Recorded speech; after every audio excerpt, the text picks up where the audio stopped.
Only difference between successful people and not is just how they think. Rich people think different. Quit letting people tell you you got to get qualified in another program. You don't need another program to be successful. You need to change the way you think. So here's the deal.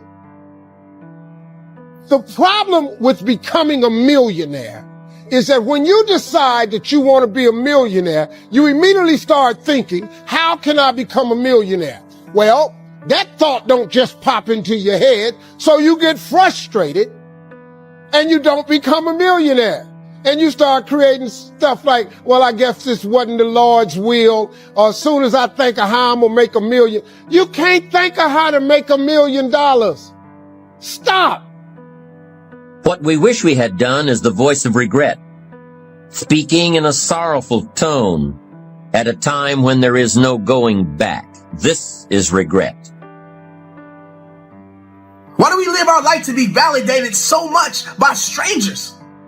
Why do we let these people dictate how we feel about ourselves? Our self-esteem, our worth depends on if they like it or not. Who cares? Those people ain't gonna be there when times get hard. Those people don't even like you. Half of them don't. Those people don't really care about you. When you're about to make those extreme jumps and leaps, it's always going to be your friends and your family. They will be the first ones to try and talk you out of what God has put on your heart to do. All the rearview mirror does is allows you to see what you've passed and to prevent what you've passed from coming up on you again. The windshield is your future. It's where you're going. It's where you're headed. I hope you all picked up this today. And think about that, how that affects your life. Every time you learn something new, you push something old out of your brain. See, a lot of people don't want to learn now, and that's okay. That's none of your business, none of my business. But if you're one of those like me, hungry, people that are hungry are willing to learn. You're keeping your mind active because you're engaged in this thing called life. You still have a presence. You're a force to be reckoned with. You have greatness in you. Yes, I'm going for it. There are more lives for me to touch, more lives for me to transform.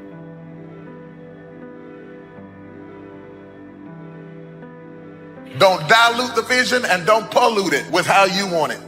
Don't weaken it by diluting it. Don't pollute it by adding to it.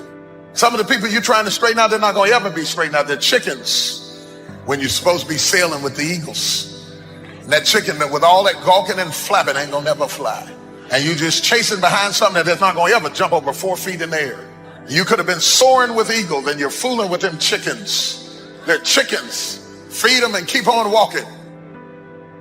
Enlightened self-interest needs to be educated. I will learn that life is not just the passing of time. If you have a support system in place, that's beautiful. I don't understand what you're talking about. I don't really see what you see, but I'm in full support of you. Go make it happen. But in most cases, if you open up your mouth trying to explain to people what you're supposed to do, when you're supposed to do it, they will be the first people to try and talk you out. I think that among the things that prevent us from acting is the fear of failure. And if you've already failed, you don't want to fail again, the pain of that. The fear of loss is another thing, because many times when we do those things that we know we need to do, we feel that we might lose somebody. Many of us don't act because we want other people's approval, and that's not possible. Many of us don't do the things that we want to do and don't act because of lack of self-confidence. We don't believe enough in ourselves. Watch out for we's, because people will control you with a we, and you will miss your opportunity trying to be loyal to the we, and all of a sudden, in order to fit in your sociological environment, you passed up the promotion, you passed up the position that you wanted to take because you want the people you're sitting beside to like you and accept you.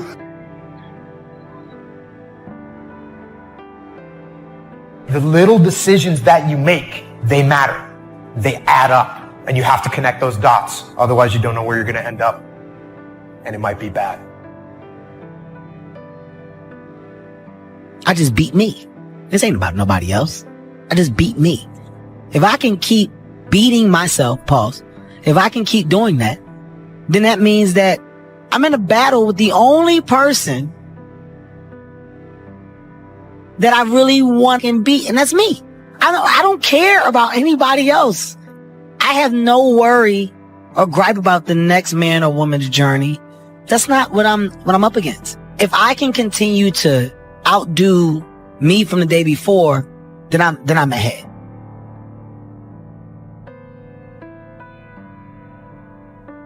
I will learn that life is the collection of experiences, highs and lows, laughter and tears. You must decide to act. You must have the discipline to act.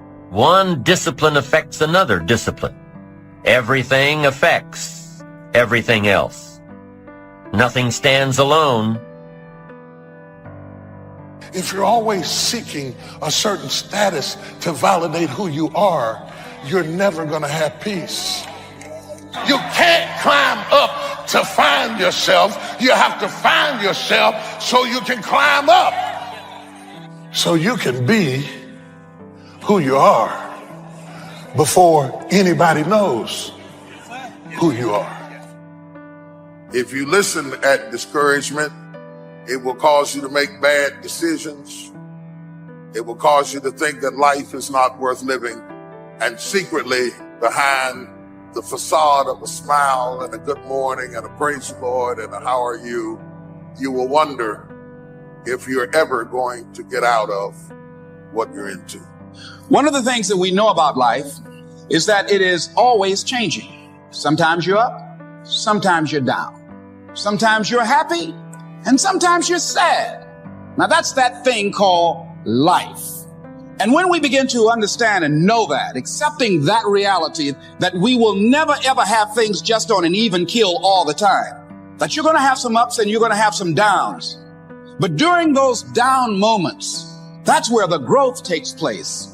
That's where the work is. Anybody can feel good when they have their health, their bills are paid, they have happy relationships, the children are acting normal, business is successful. Anybody could be positive then.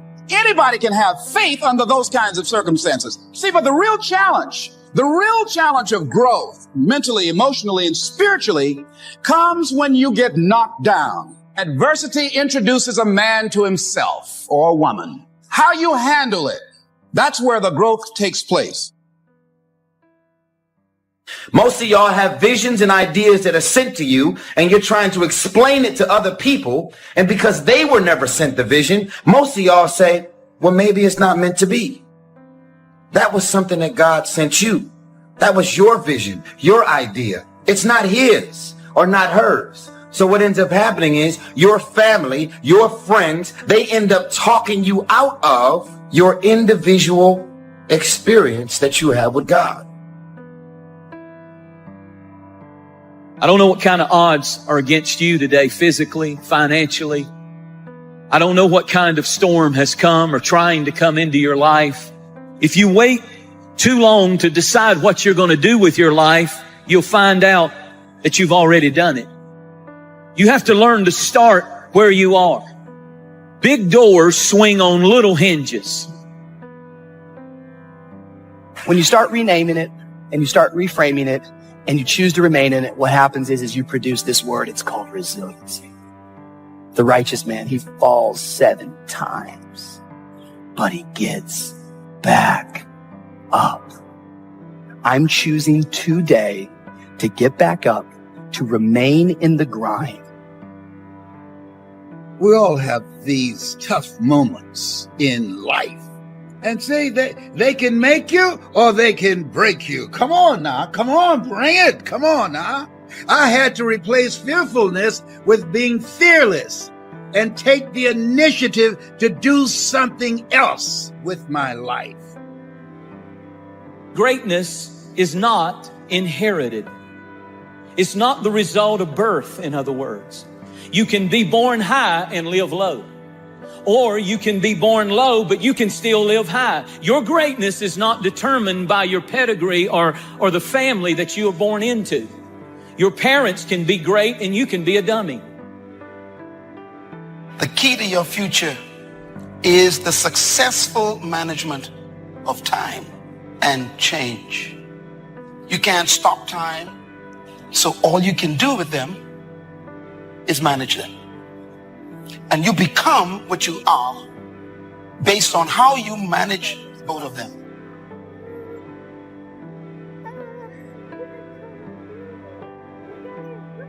Step back and ask yourself the question, what do I do that's absolutely amazing? What do I do that's effortless to me? And what makes me feel confident? Figure that out. Whatever that may be, hold on to that and focus in on that and anchor into it. So when you do go into this new skill, realize it's a process, just like the other skills you've learned on your journey. The more you practice something, the better you get at it. Commit yourself to learning. Feed your mind. Sharpen your interest in two major subjects, life and people. Learn more on how to get the most from life. Learn all that you can so that you can become all that you can become. Learning is the beginning of a life worth living. Learning is the beginning of happiness. Learning is the beginning of spirituality and faith. Learning and searching is where the process of creating your own personal miracle begins.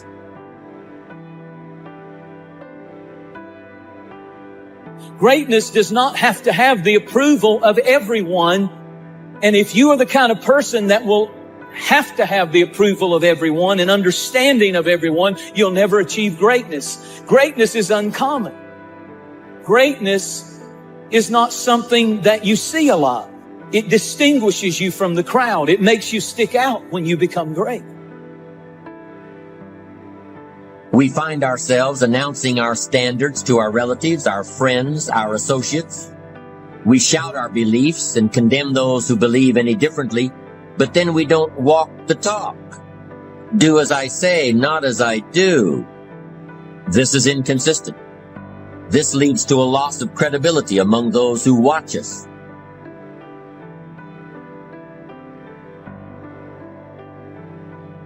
Find somebody close enough to you that has observed you or been around you that you value their opinion, and ask them, how do they see you? And then compare what you have with what they say. See, there are things many times that people can see in us that we can't see because it's a blind spot.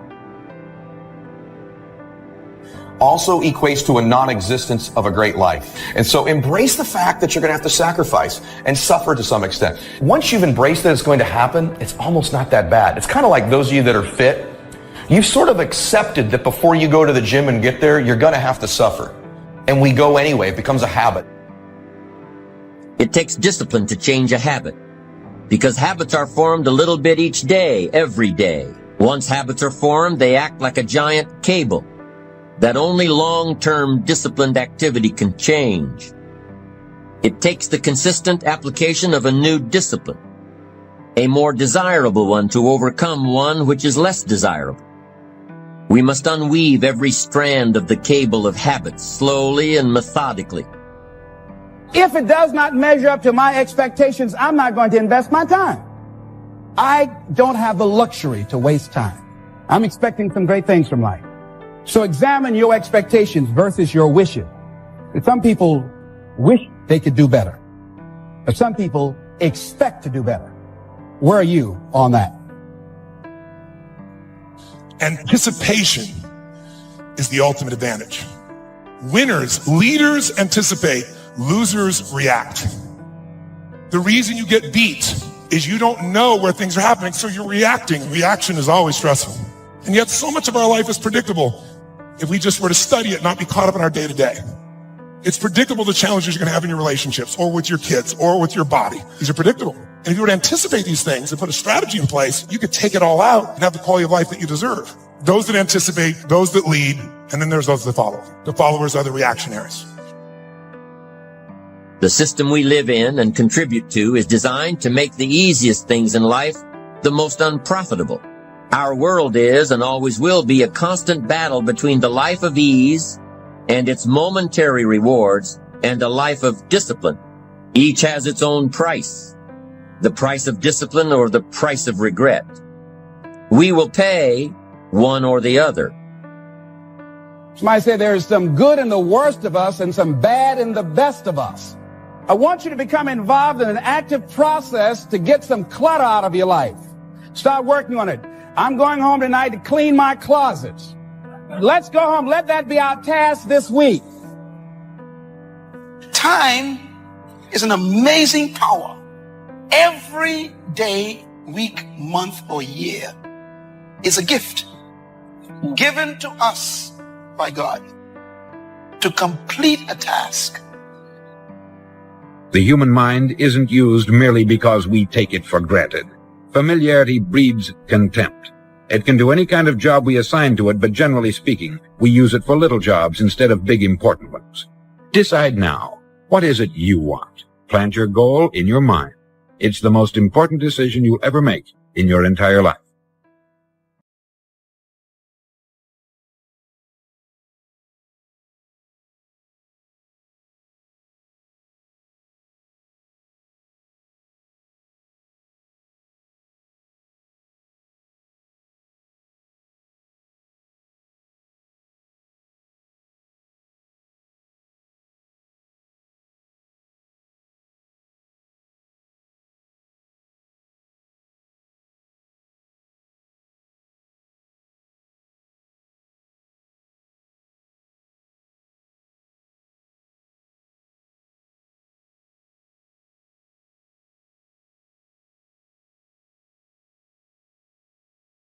Hello everyone, today I'm gonna talk about different is the way of script.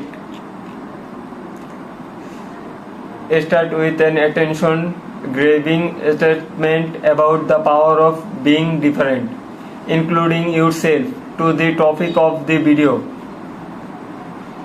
Increase views to embrace their individuality and not conform to serial rooms. Discuss the importance of being authentic and true to ourselves rather than trying to fit in.